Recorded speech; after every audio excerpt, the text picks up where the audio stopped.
Welcome to Patras 53 on the road today. Beautiful Django Fest Northwest 2012. Visit all the way from Germany. Yes. Joscho, Stephan, and nice to have you here. You just finished the concert. Yes. Yeah, nice to be on your program because Yeah. I know of you since a few years because you have all that stuff on Facebook and YouTube, and we never had the chance to meet. Yeah, really, first so time. It's Yeah. good. No, I never saw you play. That was a good concert there, and crowd. You had a good time. Yes. Yeah. I always have a good time here in America, to be honest. I play about 120, 140 concerts a year, mostly in Germany because I live there. But what I really like is about America is really the audience is really enthusiastic, and it makes a lot of fun to play here because you get a really good response. And I think all over the world we have great concerts and a good audience, but especially the Americans, they are really enthusiastic. That's great. Yeah, well, that's good.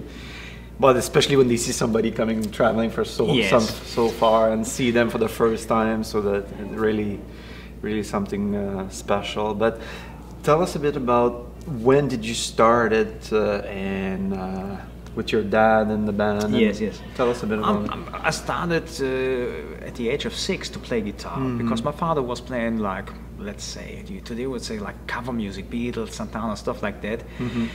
And I always wanted to be a musician. I wanted to be a drummer, but my father and my mother said, "Oh, that's a bit loud. So it would be better if he would try first the guitar," because my father played a bit guitar, and he said, "Okay, then I'm able to teach him a few chords. Just let's see if he's really interested, if he would practice and stuff like that."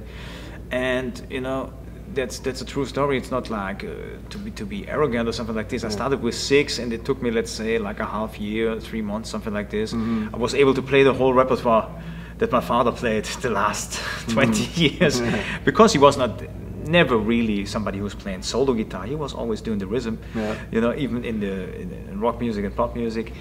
And then he thought, okay, my son has talent and he really wants to play, so I must take care of that. And he just went with me to the local music school, and then I get some classical stuff. I was teaching classical music, and later on I went back to rock music. Then I found out about jazz, Benson, West Montgomery, stuff like this when I was 12, 13. And also at that time, I think with 13, 14, it was the first time that I've heard Minor Swing by Django Reinhardt. And that was really like, whew. That was by him, or that was by another musician? No, it was really, and also the famous version from 1936 or 7, I don't know. That was one of the first songs that it was the first song that I've heard from Django, and you know, that made a deep impression. Yes. Yeah. Because you're not a gypsy from Germany. My grandfather. Your grandfather? Yeah, my grandfather was a gypsy. He was. We're not belonging to the Sinti tribe. You know, my grandfather. He was from the Hungarian Roma tradition.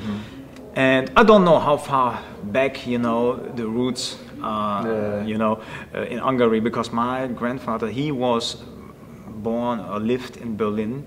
And in the 30s, of course, he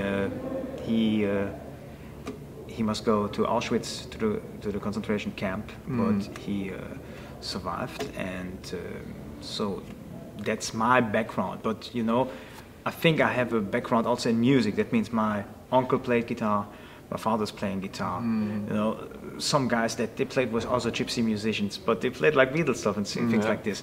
So I grew up really like a gypsy musician, because it was also in the beginning, if somebody showed you something, a song, we're never talking about this is this chord, or now you have to play a minor 6. You know, it was just, okay, just do this, and then you go here, and then you go there. Everybody was able to play, but nobody had an idea about theory or something like this.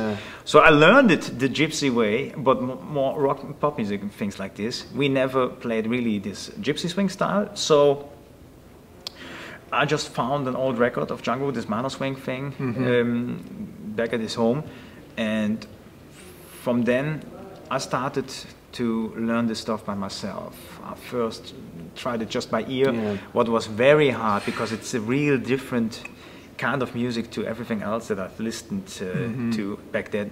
And then I found some videos from different groups like Rosenberg Trio and people like that, and it showed a bit more from the technical side. I could see more what the left hand is doing and the right hand is doing, and it helped me a lot.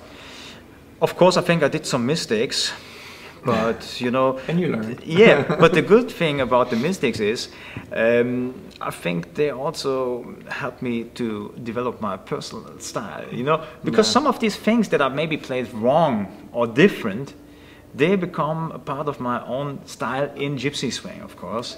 And it was like always, if you're young, you want to play like Django Reinhardt or the other big names, but I found out when I just made my debut record in 1999, Swinging Strings. That was the first one. That was the first one. And you were 20? I was 19. 19. When I recorded that. And I just found out people listened to that, and all the reviews that I've got, they were really enthusiastic and positive, and because people were always saying, he plays different than all the others, and he's not playing like them, and he's not playing like Django.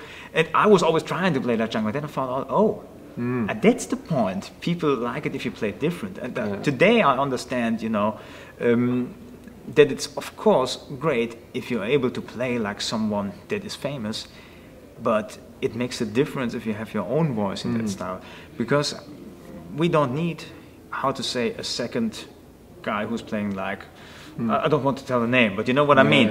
And it's also, you never can beat Django Reinhardt. You cannot play better than Django,